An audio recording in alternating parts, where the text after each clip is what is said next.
Hi, everybody. Thank you so much for coming. This is the Straus Family Lecture, which we hold every year. Before I get going, I would like to thank the Straus family for their support of this lecture series. As you know, the lecture series features talks by prominent individuals on a range of topics related to the press and public responsibility.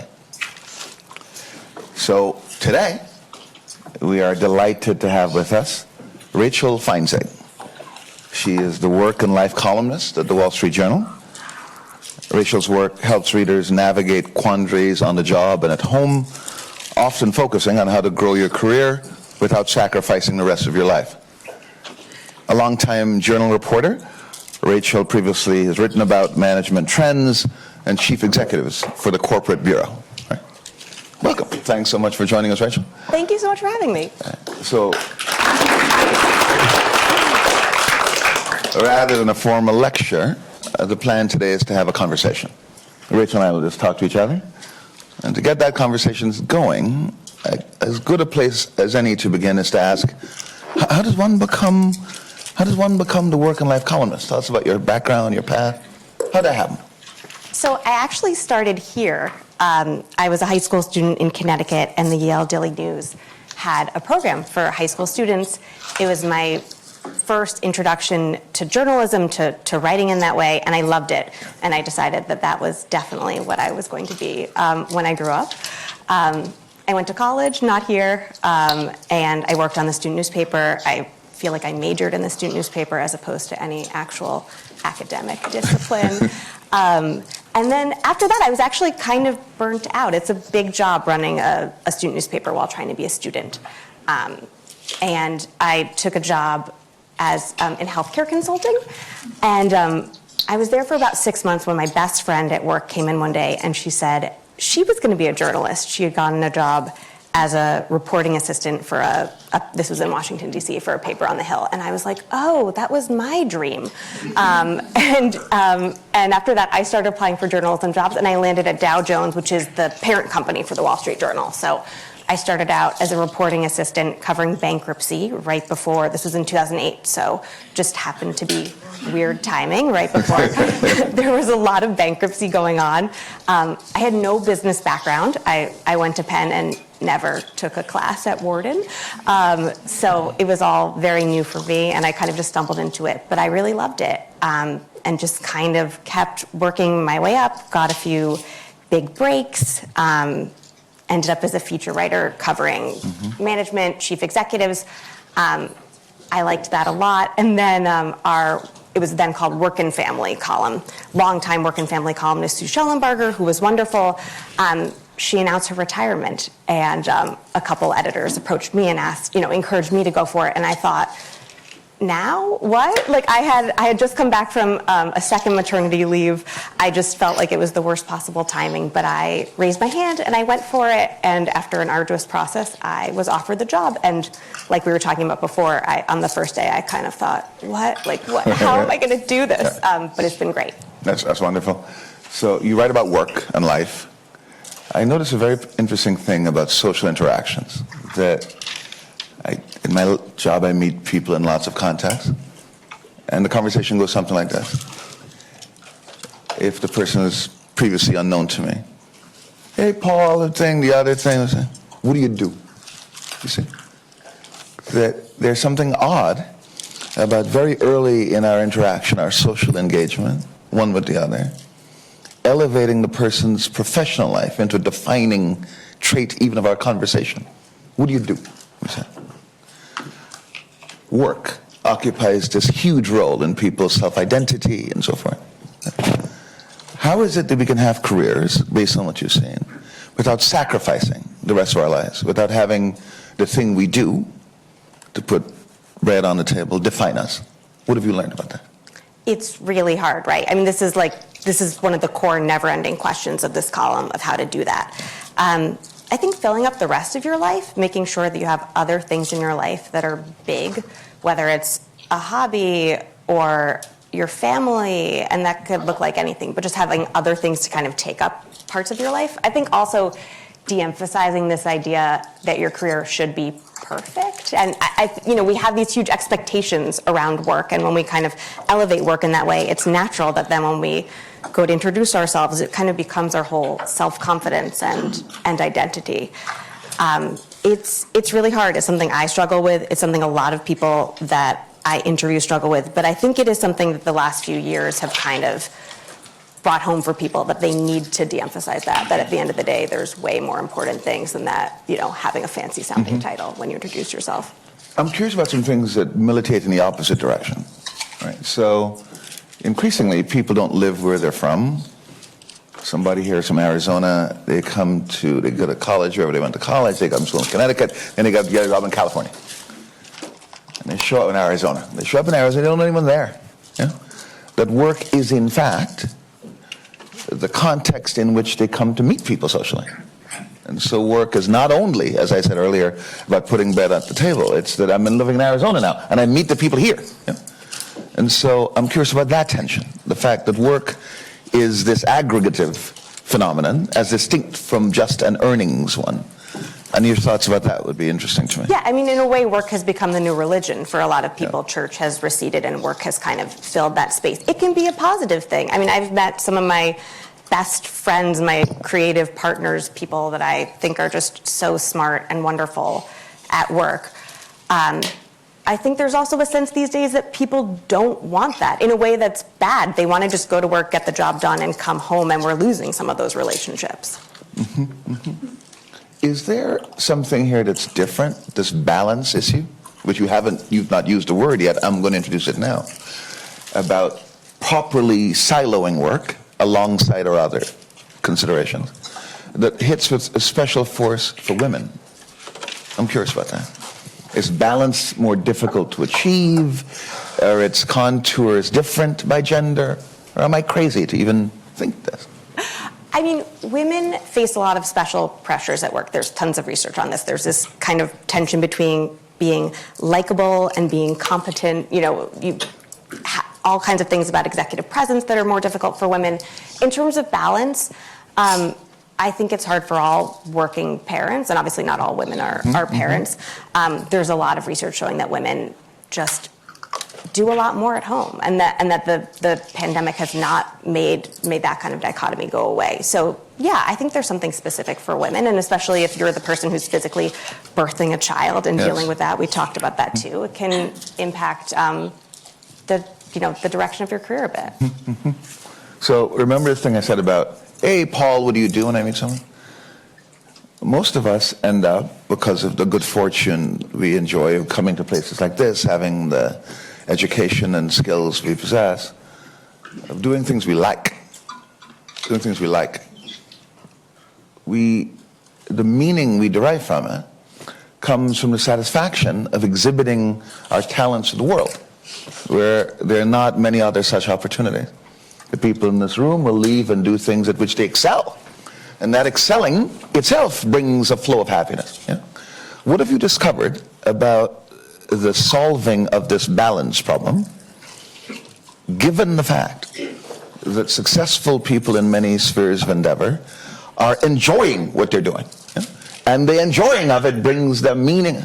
You got the question. Yeah, I think you have to, that's exactly right. Like, you have to enjoy the process. I think a lot of people are kind of wrapped up in that next accolade, that next title, that the money, the thing that makes it feel like you're doing a good job, and we can kind of use that to fill themselves up. I think not everyone actually enjoys the work and enjoys the process. I think the goal and the important thing is to enjoy the work and enjoy the process. Mm-hmm. And then, yeah, when you do, it's just incredibly hard, right? To pull yourself away. I think you have to think of it as some sort of a blend and a flow, and understand that it's going to vary year to year. This idea of balance, I mean, there have been years I focused more on my family and years I focused more on my career. Mm-hmm. How do you think about work-life balance? Oh, the flip. I see what you did there.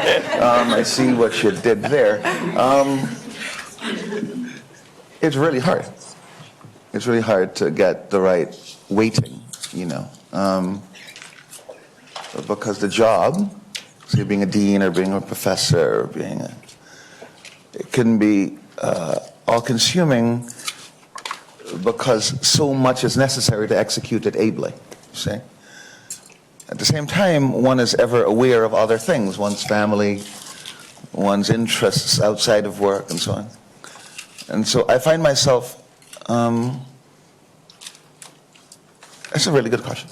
I find myself always feeling, oh man, I wish I had spent an hour more, yeah.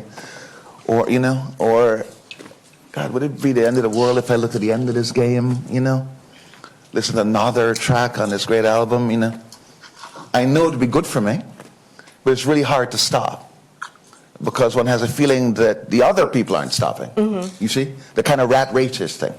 You feel that I want to stop, but I have a colleague who sends emails to me routinely at 12:30 a.m., 1 a.m. And when I get him, I think, man, that's very early. Very early in the morning, or late, depending on your perspective. Yeah?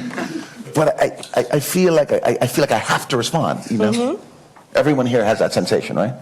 Like I got to do it. And so I would say I deal with the balance issue imperfectly, and I switch from feeling I have to shut it down completely. But the balance in a given time period is not something I've been able to execute well. You just talked about 2 maternity leaves. So you're dealing with this balance thing all the time. How do you do it? Yeah, I took 2 long maternity leaves. My second pregnancy was really difficult. I left work before I suddenly, and I ended up really back-to-back taking about 9 months off, and I was sure my career was over. Like when I came back, I was like, I don't know how I'm going to be able to get back into this. And you just kind of do. I just always surprised myself. Making it work now, I have a really supportive partner who also has a big job, and his job has to be done in person. He's in medicine. Mm-hmm. But we just kind of make it. I mean, Friday, my kid was sick with yet another stomach bug. And my husband, I was on deadline, and my husband, went back and forth from the hospital, and we just kind of made it work. I don't know. It feels really messy in the moment, though, which I think I hadn't expected, but I think is just part of it. And I think it's really helpful to know that that's supposed to be part of it. It's kind of supposed to feel pretty chaotic for a while, at least, I think. So a thing I hear about is that a concern raised by people of a certain generation is that, look, this phenomenon of quiet quitting or related activities, behaviors, suggests that among younger persons, maybe persons in the room, there is a regrettable lack of ambition compared to generations before. They're less driven, you see. They're less hungry, kind of like that. You've heard it. What do you think about that? I think it's a different kind of ambition. The people that I've interviewed, it's not that they're not ambitious at all. It's just that they're kind of ambitious about their broader life. I think a lot of them do look at executives, the CEO, and they think, those people seem fairly miserable. I don't know that I want that life. But it's not to say that they're not serious about their careers and they don't want to build their skills and make a difference. They just want to do it in a different way. And I think they also really want to be their best selves and kind of kill it in their personal lives too, whether that means with their physical health or their kids or supporting an elderly parent or being there for friends. It's just kind of a broader definition of ambition, I think, versus the narrow-minded, it's all about climbing the ladder. Mm-hmm, mm-hmm. You've talked to all kinds of business leaders and so on. Has any particular is there a consensus among them about how to tackle the things we've been talking about, how they have, on average, dealt with this balance issue, what they would say if they were in the room to these people? It's funny, and I guess it goes back to your gender point, which maybe I kind of hemmed and hawed on a little bit, but I did do a story a few years ago where we asked, I think it was 50 male CEOs what their work-life balance is like. And so many of them were just shocked to be asked it. It's just something we so naturally ask women leaders. But from both sides, I think everyone kind of feels like they're failing and messing this up. I think the pandemic has changed things. I think a lot of working men especially realized how much time they were spending on commuting and not seeing their families and physically being there, and realized that there was a better way. I don't know where it's going to go, but I think something has shifted. So they're going to be taking jobs soon, the second year. The thing about taking a job is you don't know for sure. So you start off, how would they know, or maybe you don't, if you have any insights about advice you could give them, about questions they might ask, observations they might make, about whether this potential employer appropriately respects work-life balance. Any ideas about that? I think a lot of it comes down to the manager or managers that you'll be working with. A really good manager can do a lot in terms of blunting impact from maybe other, higher ups who are more toxic. They can teach you so much and deepen your skills and make you feel like you're good at your job. I would watch how someone who's interviewing you treats other people around them, especially people that are maybe technically below them, an executive assistant. The way that we interact with other humans usually belies how we manage people who are on our teams. I would ask questions like, where have people in this position or on this team gone? Where are they now? To me, it was really important to be at a company where there was room to kind of grow and do what I wanted to do internally, which isn't to say I could never leave. But I think that kind of shows if they're chewing people up and spitting them out. If everyone on your team, like 2 years later, is no longer there, that's a sign. Mm-hmm. You mentioned COVID, or maybe I imagine you did, because COVID is so heavily on my mind all the time. So one of the big changes that COVID has wrought is an increase in remote work. And so more and more people spend less and less time in the place, or the physical place where they work. How has the rise of remote work affected the balance issues that you have been writing about for a while? I mean, I think it can make it worse. I think there's kind of this compact that people sometimes feel that they're making, where you're letting me work remotely, so I need to be on all the time. I need to be proving myself, especially with hybrid work, because you feel like there's someone else in the office who's getting the FaceTime, who's doing that rat race, who's proving themselves, and sometimes you feel like you have no idea what's happening back at headquarters. So it can be really freeing, can allow people more autonomy to kind of take control of their schedules and kind of have more of that work-life balance on a day-to-day basis. But I think it also can be really hard for people. Mm-hmm. You asked me a question earlier. I liked it. I'm gonna let you ask me another one. Anything. Oh no! I mean, this is what you get for inviting a journalist to give a lecture. I'm curious about how you think about your schedule, about making sure that you're, and maybe I'm projecting here, but that you're not stuck in back-to-back meetings, or making sure that you're kind of fending off that busy work. How do you make sure that you have time for what matters, the deep thinking, the creativity? Okay, so that's another really great question. So I say my life would not be able to function at all in the absence of my amazing executive assistant, who organizes my day in a way that gives me, a 20-minute breather here, a 15-minute thing between. So there's that.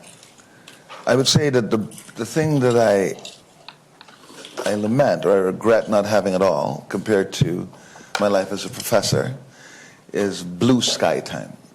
So when heretofore I was a professor, I taught Monday, Wednesday, and Friday, or whatever it was, for 3 months, and I really care a lot about teaching, and I threw them out, and then I'm done.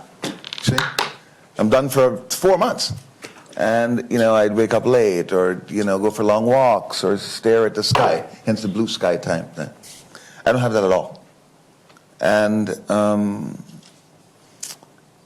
I miss that very much. And we try to arrange it some ways where I say, Nicole will say, I can get a Wednesday for you, or a half of a Wednesday.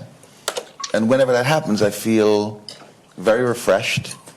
I feel that even in the doing of the normal things, I'm better and crisper and so on. But on a given day, I cede calendaring over to her with the hope that she will help create for me some of these longer windows that are without obligation, so I can just think freely and without stress. That's how I try to handle it. And what's the impact of that time for you? Does it impact your work or your life, or? I would say that the benefits to be derived from having just a little time away is something I feel immediately. We had a Monday a few weeks ago where I have meetings all day, every day. I'm here or I'm traveling. And I had this really productive conversation at 11:30, and I was saying to Nicole, is her name, man, I feel like a what do you call a superhero? You know what I mean? Like I'm like this and like things like that. What happened? And it was because I started my day at 11 on that day. You know? Mm-hmm. Like I started my day at 11 and everything just felt crisper, sharper, yeah? Mm-hmm. But then squeezing in the 11 start day is very difficult to do, but its positive effects I feel immediately. Does that? Yeah. Yeah. Do you do something similar in structuring your own productive life? I try to think about grouping things, so I find I'm good if I can kind of stick to one medium. So I try to stack, like I'll have a day where I'm just doing tons of interviews with people, and then I need like a solid block for writing. I can't feel like I have something kind of encroaching. But I find in terms of creative time, for me personally, ideas just, they feel like they come to me. And so scheduling, I kind of get anxious if it's like, here's my Friday idea time. I find that they pop into my head in the shower or while I'm out for a run. And I'm kind of like this conduit for them in a way. One of my nephews introduced me to this app. It's a note app. Because ideas, as you say, come in the shower. They come in the grocery store. And I just type things as they occur to me. Just a quick note thing. It's unbelievably helpful to me. I'm looking for my note cards. I normally have, anyone who's around me sees these note cards with me all the time, and I feel naked without them, and I realize I left them in my office. So this thing about meeting, because it's just, you can't budget the idea time, right? So it's interesting that we share that in common. Do you work with other people in crafting your pieces? Do you? Yeah, I mean, the last thing that I want is for my column to be just like me in my home office kind of coming up with stuff. I ask most people that I interview, like that's really my main source. I want to know what they struggle with, what they need advice on, what they want to be reading in the Wall Street Journal, and then with my editors too. So yeah, it's a very collaborative process. The reason I ask about collaboration, of course, is that to the extent one's work is collaborative, settling the work-life balance issue is not a solitary or individual phenomenon. I've got to decide whether it's cool with Rachel, you see, because we're doing things collaboratively. As work becomes more collaborative, is settling upon a work-life balance based on your interviews and research, has that become more difficult? Yeah, definitely. Rob Cross, who's up in Boston, who's a professor up there, writes about this idea of collaborative overload. That's these matrixed organizations where you basically have 3 different bosses. That's where you end up with kind of just meetings flooding your calendar and feeling like you have no time to think. It's really hard. I think it can also be really gratifying. It's also really nice to be working with other people. But yeah, that's where the stress comes. Yeah. I want to make sure we have time here for questions, and so somebody's going to keep track of that. And so you're going to tell me when we start. We can interrupt at any point, have questions, and come back. I see a question right here in the middle, so I'm going to take it and then come back. Yes. All right, thank you. So I wanted to double-click on the conversation about managers. So there's a dichotomy of people involved in the office. One is the Elon Musk kind who's work. And then the other one is like Warren Buffett, who's like having a pretty heavy balance. Problem is when these two people interact. So what advice do you have for, say, if I have an Elon Musk kind of a boss versus I have Warren Buffett kind of a boss and I'm the other type? Help me with the Warren Buffett thing. I don't know about that. I don't know. Is he thought to have balance, or? He's amazing. So I don't know. he spends probably 90% of the year just reading and learning, and 10% acting. Man, I want that job. Yeah, seriously. No, it's a really good question. My column today is about how to kind of appear to be that always-on colleague without losing your mind. And so I think some of it is using technology. I mean, there are like email filters and all kinds of apps that you can use to kind of make sure that the important stuff is getting to you so that you can have that deep focus time, and then you'll get a text message when your boss is sending you a Slack message or sending you 3 in an hour, and you're like, okay, I guess I have to deal with this. I think it's also about managing up kind of gracefully and trying to kind of head off the deluge of always honest, checking in with your boss at the right moments, making it clear that you share their priorities and you want to be helpful, while also like taking back a little bit of your power and making clear that you have a life. So, if you get a message that seems super urgent and you're in the middle of dinner, maybe you call them back and say, I saw your message.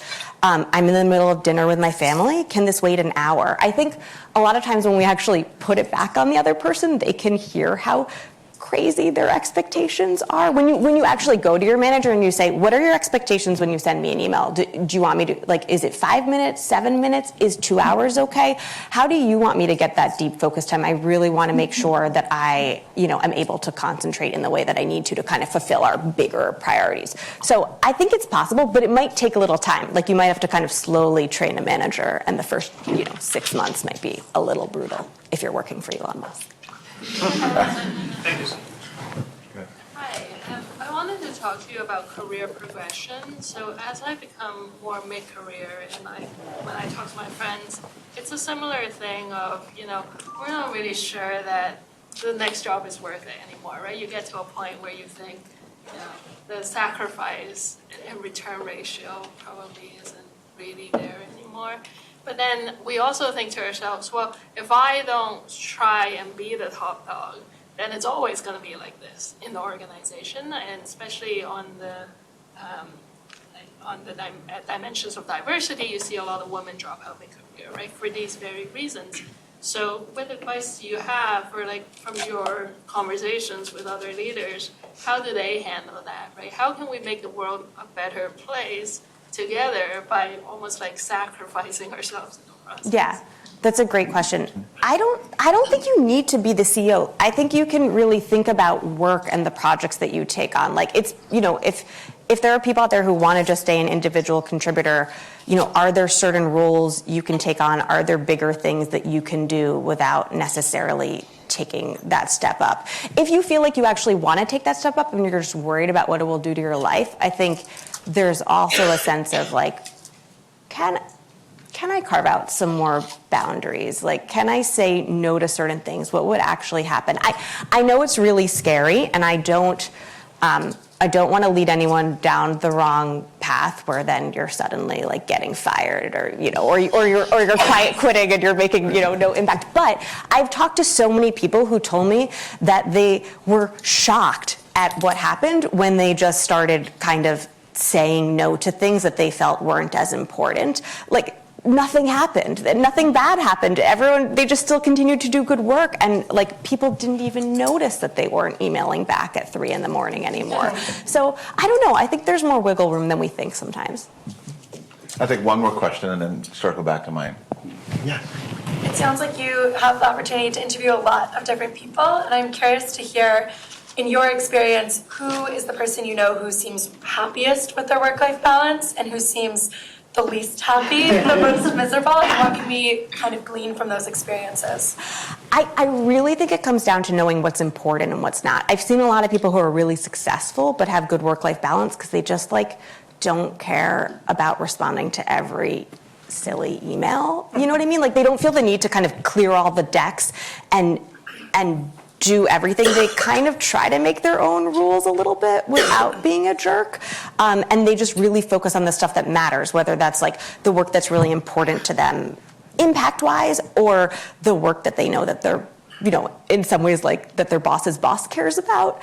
And they don't waste a lot of time with the other stuff. The people that I see that are most miserable, I think, are the ones that are doing things just to kind of check a box, reach a title, paycheck, tying their self-esteem to the name of the company that they work for. It's never enough. In my experience, it's never enough. You get the thing and you're happy for 10 minutes, and then you're terrified it's going to be taken away from you, or there's this other big thing. So I think those are the people that they're constantly working because they're terrified of losing that, but they're just less happy because they're not doing it for the right reasons. So work-life balance. There's this, I don't want to call it tension, but there is certainly, There can be an opposition. There can be a tension between the two considerations. And part of the opposition comes from the fact that work is onerous. And to do it well takes time and energy and so forth. So leaving aside the time allocation issue, how many hours I spend on the one versus the other, are there things I can do within work? Yeah? Maybe to decrease its monotony, to make it more interesting. What can I do? What advice would you offer for within the hours allocated to work to make the work-life balance issue less onerous, less challenging, less difficult?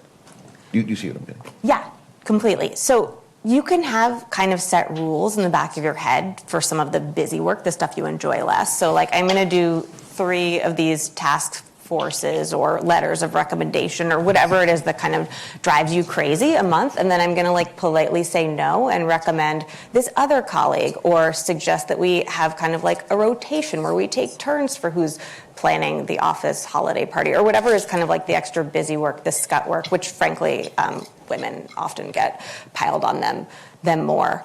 And then you think about what you like, and you try to kind of lean into that, and you also change your mindset a little bit, and you try to remember why you signed up for this thing in the first place. I did this column a few weeks ago about how to like your job more.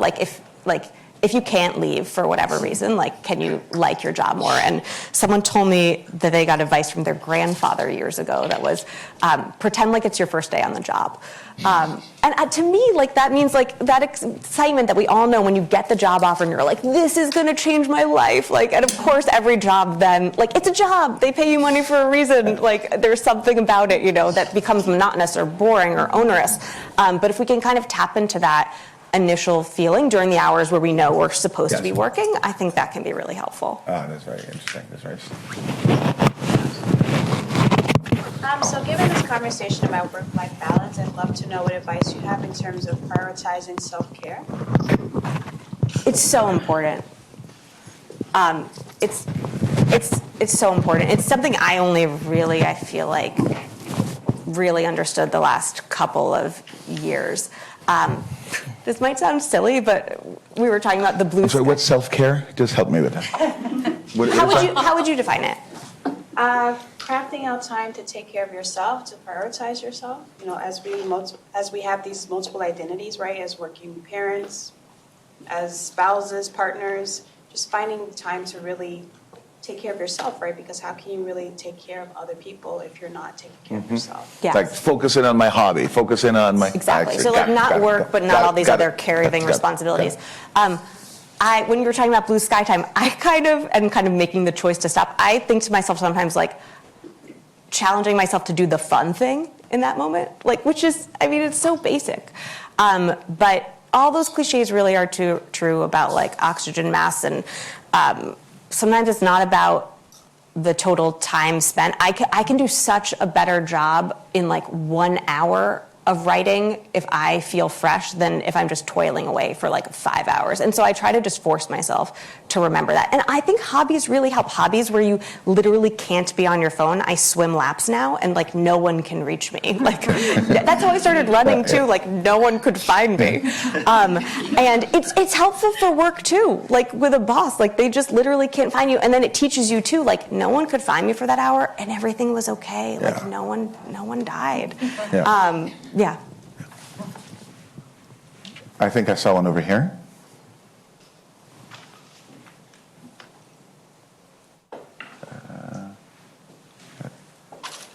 I'm sorry, I may have imagined that.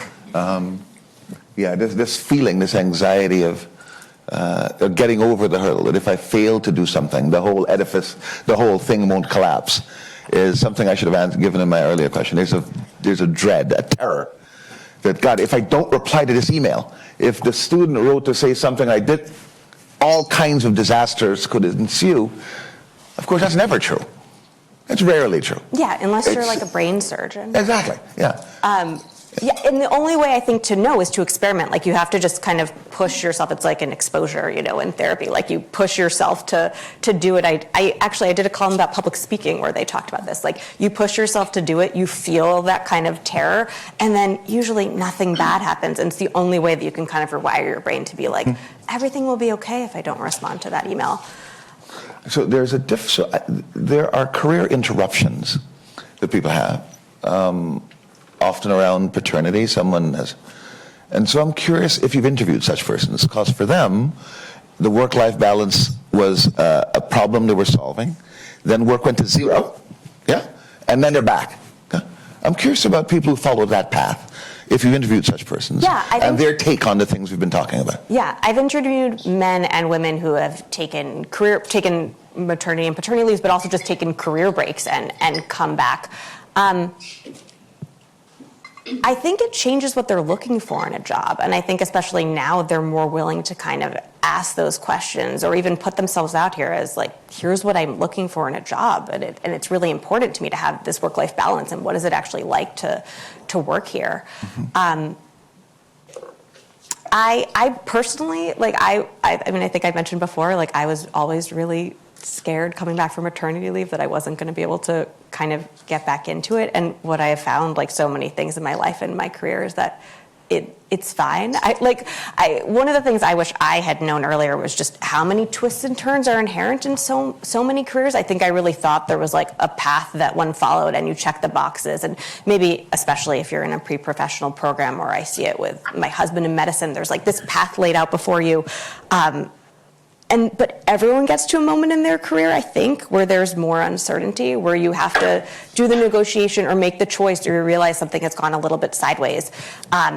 And to me, I think just knowing that that's part of it, that it's not like a check the box thing where you're just going to work hard and get an A and get to the next step, has been really helpful.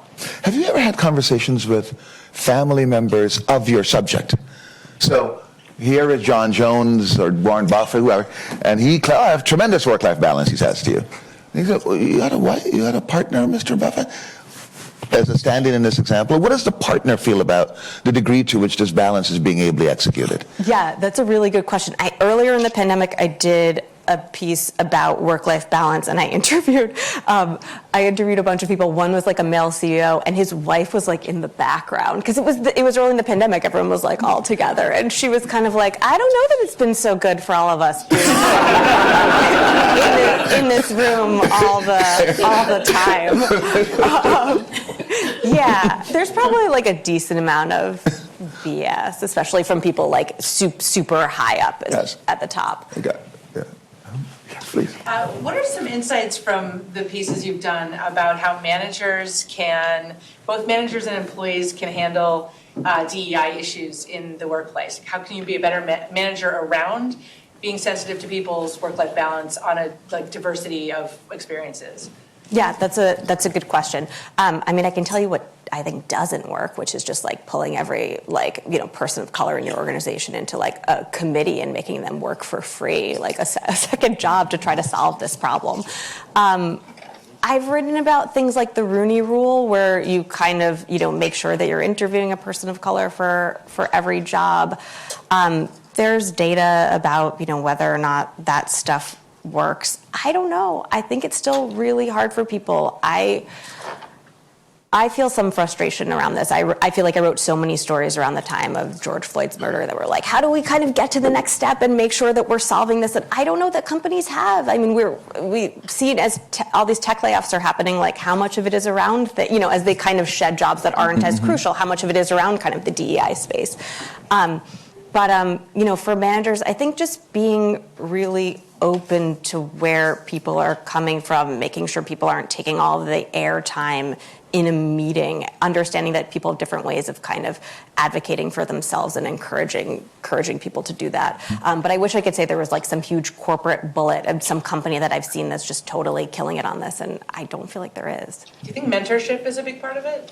Yes, but I also worry about this idea of asking like the one, black woman in your C-suite to, mentor every single, woman or person of color. I think that's really, I've interviewed a lot of leaders, and especially female leaders, who say that like that's really hard for them too, and we shouldn't be putting that pressure on them. That's like a second job for them when they're then competing with, some white guy who doesn't have to do that. So I don't know if that's fully the answer. Mm-hmm. Yeah, I want to make sure I'm not treading on student questions here. So we've touched on lots of different things here over the course of our conversation. Many of the people in this room will go on to become leaders themselves very soon. And I wonder if you have advice to them about how to foster the kind of respect for work-life balance we've been talking about. So the people who will be reporting to them in 7 months, 8 months, a year. See? Much of our conversation is centered on how they can achieve it themselves. That's important. What can they do in the environments they will lead to ensure that others are able to achieve that? I mean, a lot of it is by leading by example. Like, people really do take your cues. I mean, even if you're a leader who wants to be up, doing emails at 3 a.m., just use schedule send and have it send during normal business hours. I think a lot of it is also about protecting employees from people above them. So if you end up if you're not like the top CEO, there's always going to be someone above you who maybe doesn't have the respect for work-life balance that you have. And so I think part of the job of the manager is to protect the people under you from some of those things coming at them.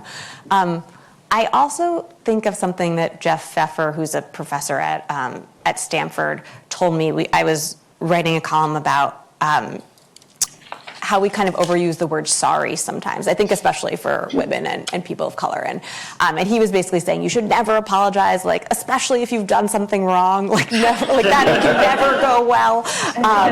And Who's this guy now? Jeff, he's at Stanford. He's like, yeah, he's, you wouldn't hire him. You guys are too nice. But anyway, and I said, well, what about for like a person of color or a woman? Like, are we held to different standards? Like, isn't that just going to backfire on us? And he was like, look, if you want to make change, it's always a little bit risky. Like, there's always this kind of thing between like what people expect from you and want from you, and if you're going to push against that, like, it's just intrinsically to make change is a risky thing. And that doesn't mean that everyone has to do it and feels called to do it, but in my columns I do try to push people as far as they're comfortable, like towards that moment. And so, as a boss, it might mean like standing up to the boss above you to protect the person below you. I also think that there's I lost my train of thought. No, it's okay. That happens to me all the time. All the time. Yes.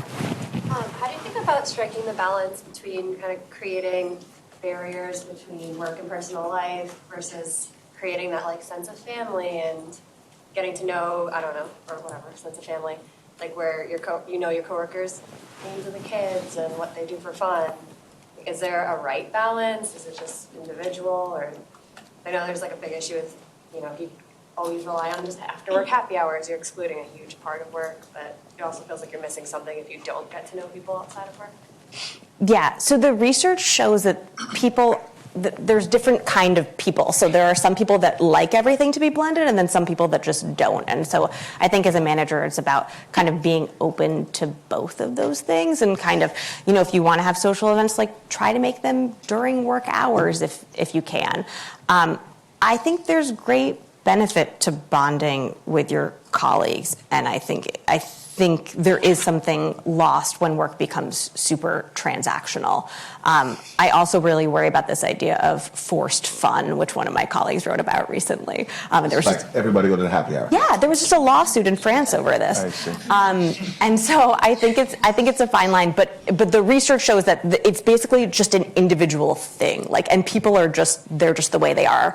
I also think it can change. Like, for me, I had much more of a separation between work and life before I had kids, just because when I had kids, it just became a mess. Like, there were just stuff I had to do during the day, and then I ended up like working later at night because of it. So it just became more of a blend naturally. And then maybe on the social side, it became less of a blend because before I kind of had more time to have my colleagues in my life in that way, and now I just don't quite as much. Mm-hmm.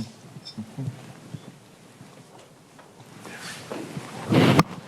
You said something about the consequences of your second pregnancy, where you were thinking, this is definitely going to be the end of my career, and it turned out not to be the case. And I'm curious to know a little bit, because we know that women have a motherhood penalty when it comes to their careers, and so what do you think were the factors in your work environment that allowed you to kind of pick up where you left off and actually progress in your career as opposed to holding you back?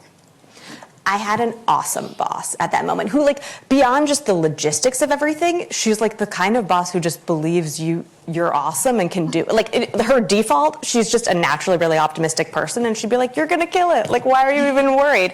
And that was so helpful to me just from a confidence standpoint.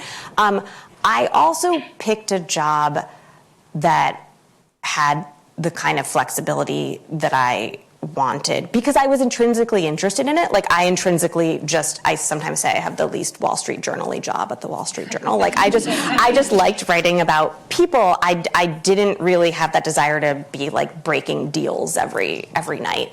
And so I think that kind of worked in my favor, and I think it's important to kind of think about where you want to go, not hold yourself back. If I had wanted to do that, I hope I would have figured out a way. But I chose this kind of line of work where I knew, workflow-wise at least, that remote work should have been an option for me. And I knew that I had a little bit more control over like the cadence of my schedule. So I think both of those things really helped. Mm-hmm. Yeah, I was wondering if you had any thoughts on like what the ideal parental leave policy should be. 'Cause I know that like there's been a lot of research about it. We've talked about it in a few different classes, but I didn't know like from your conversations and your own research if you have thoughts on that. More, as much as, I mean, I guess that's not totally true. Like, we have seen in some countries where you're offered like a year or two that actually can hold back women's careers in certain ways. But I think at least 6 months.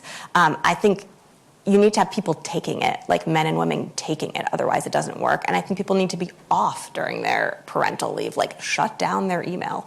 Yeah, and I have.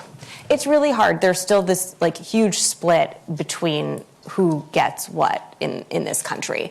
I've been covering this stuff for over a decade now, and I've seen huge strides in terms of like what the average parental leave is expected to be at a lot of bigger companies.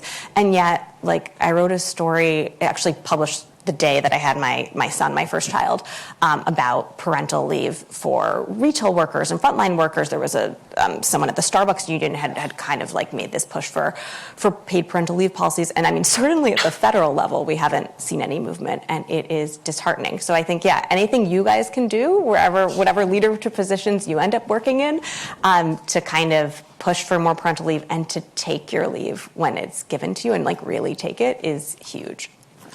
So the bulk of our conversation, indeed the entire conversation, has focused on activities, goings on within the United States. Big world. How are these work-life balance tensions weighed elsewhere? If I were talking to a French journalist, or someone from Cote d'Ivoire, or someone from, Argentina, would the issues they raise, would the issues they point to about leadership and work-life balance be the same? Is this a distinctly American phenomenon? Or would I see the same thing in Japan or? It's mostly a distinctly American, like, depressing phenomenon. Like, I did a story about vacation time. I asked this question, like, how to or can you take like a European style vacation in the United States, like take 3 weeks off from work. And I was talking to this professor who's based in Europe, and she was talking about doing research about vacation time, presenting in the United States at a conference. And like, people came up to her and were like, I think there must be a typo. You're saying that your variable is like 10 vacation days. Like, it can't possibly be 10 vacation days in a row. And she was like, oh no, it is. Like, that's what we take over here.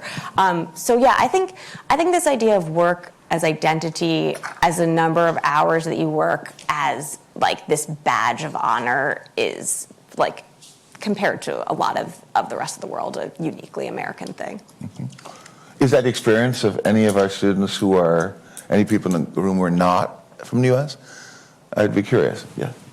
Yeah, that's my experience. That there is a greater understanding of work-life balance elsewhere? I think that people here identify more with their jobs, right? Like your identity seems to be more associated with your profession or the title that you hold. Interesting.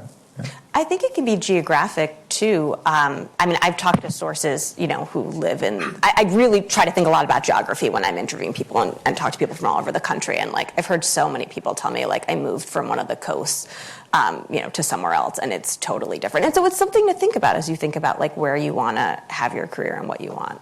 So the coasts are generally thought to be worse than. Yeah. What's your experience? That's again a good question. I would say that the coasts are crazy, no doubt.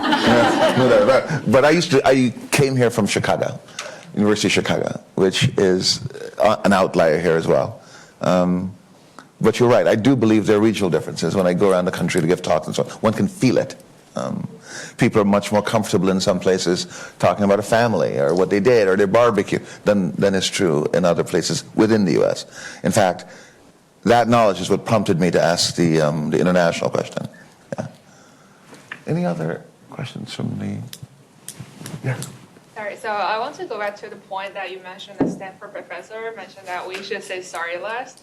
And sometimes I say sorry because I feel like it's the polite way to do it, because sometimes I send a message that is ambiguous, so I feel like I need to re-explain that to the message receiver. So what do you think is the polite way to do if we don't say sorry? I think it's okay to say sorry. I think you want to do it in a way that doesn't diminish yourself. So I think that when people hear sorry, they can just come up with an assumption that you messed up. And so if you can say sorry and then kind of clarify what you meant, I'm not it's not sorry I'm terrible at this project. It's sorry, it was a little bit confusing what you said. Do you mind repeating it? Deborah Tannen, who's a really famous linguist, she's at Georgetown, I think. I interviewed her for the story, and she feels like people and women especially come up with these ways of talking because they serve us. That it's neither right nor wrong, and so I don't know. I try not to overthink it too much, and I've also learned to just be who I am a little bit more. I think when I first started at the Journal, especially covering bankruptcy and all the hard news, you think there's this one way that you should be. And obviously everyone should be professional and gracious, but I think there's more room than we often think to be ourselves at work. So someone has gotten a job. They've tried their best to create an environment in which the people who report to them can thrive and so forth. They're trying to achieve work-life balance as best they can. It's not working. It's not working. They asked the guy who sent them the email at 2:30 in the morning, you really want it? He says, yeah, 15 minutes is what I'm saying. Yeah. So there are things, so they've come up against a boundary that prevents them from achieving work-life balance. That must have happened to people you interview. What do they do? What would you recommend that they do in that unfortunate circumstance? I mean, sometimes you have to leave. Sometimes the answer is leaving. And sometimes just knowing that you have a plan to leave can be freeing. Some of the people I talked to who kind of ended up really setting the boundary, it's because they knew they were going to be out of there in a year. And so they didn't have anything to lose. And then they were shocked to find, oh, I guess I could have been doing this all along. Mm-hmm. I mean, you can try to have a come to Jesus talk with your manager, but like you said, it might not work. And then it's about figuring out what you need in this moment. And maybe there are moments where work is more your life for a couple of years, and it's worth it because it's going to get you somewhere. Or it's going to give you the money to go out and launch your own thing. And so I think you need to kind of do that risk-benefit analysis. And then I've talked to people, especially these last few years, who just said, I'm just quitting with nothing lined up. I mean, that's been a big thing that people have been doing. It's easier to do in a hot economy where you know you can land somewhere. Yeah. So we have 5 minutes left, and I've sucked up the bulk of questions. I want to leave 5 minutes for yours, or for any reflections you might have or questions you might have. So. Ask a second one. I've already asked one. I want to talk to you about COVID and the impact that's had on work life. I know some of it we've seen in the literature that sort of has gone back to pre-COVID, right? So some of what you're able to achieve, but others seems to be here to stay. If you were to talk about the top trends coming out of COVID, what would they be? Flexibility. I think we have like even if we've gone like a giant leap forward and then like taken a few steps back, I think like there's a net gain in flexibility, even if it's on the margins. Even if your company is calling you back like 5 days a week, I still think you can show up later or like take a longer like midday meeting or leave for your kids' school play, hopefully earlier, easier than you would have before. Remote work, we've seen a lot of that stuff come back. Like there are fewer remote job listings than there were before, and yet the same kind of thing. Like I think it's more acceptable. Like people trust that you're actually working for a day if you're working remotely and the tech is there to kind of have a Zoom call. And then this balance of power between employers and employees, which like really seemed to shift, you know, when the job market was so hot and when there was this perspective shift from COVID and now like might be going farther back. I think that one is more tied to the state of the economy. Like I feel like that balance of power between employers and employees, it like will be less long lasting, but I think the flexibility in remote work, like we will continue to see impact there. Mm-hmm. I'm curious, as we talk about how to reduce the maybe American working hours, do you see automation becoming something that we consider not necessarily just a complement to labor in the United States, but maybe a substitute, where we actually reduce our total working hours in favor of automation? Is that a conversation topic? Yeah, I mean, companies are working on it, right? I've done some work looking at kind of like what it's like to work with a robot, and the question is like what that does to job security. I don't know what the answer is. It's like terrifying and exhilarating. I love the idea of getting rid of some of like the busy work, the grunt work, the stuff that no one wants to do to give people more like purpose and meaning and impact in their jobs. I really worry about, I don't trust companies to like do it, in a way that doesn't hurt workers. So I don't know. I think it's a mixed bag. And I also think that the promise, a lot of that stuff just hasn't totally come to fruition. Some of the stuff that we, like the burger flipping robot. I mean, we've written about it. It's totally happening, but a lot of these companies are still desperate for workers. So I don't know if it's been like a huge sea change quite yet, but we'll see. One last question. So, thank you so much for the conversation today. But a lot of our conversation has been about, I don't know whether it's appropriate to say it, but white-collar jobs. So, the conversation becomes very different when you look at blue collar. So what do you think blue collar jobs look like from a work-life balance perspective? What do I think they look like right now? In the sense, how would you think of that? Because there it also is a question of sustenance, right? You can't just leave your job. Yeah, and it's huge. I mean, the things that like frontline workers are dealing with in terms of schedule and flexibility, sick leave, it's incredibly difficult. There's been some movement on the state level in places like Washington State, where people have tried to improve some of this stuff. So things like scheduling laws where you have to have notice of what hours you're going to be working, how many hours you're going to be working. A huge problem for a lot of frontline workers is getting enough hours. Even during the pandemic, where companies claimed that they couldn't hire enough workers fast enough, we were hearing from people who are saying like, I don't know how many hours I'm going to get this week. I don't know how much money I'm going to make. It's hugely problematic. And I think you're right that we talk about some of this other stuff to the disservice of like the many people in this country who don't get any paid leave, let alone 6 months of paid parental leave.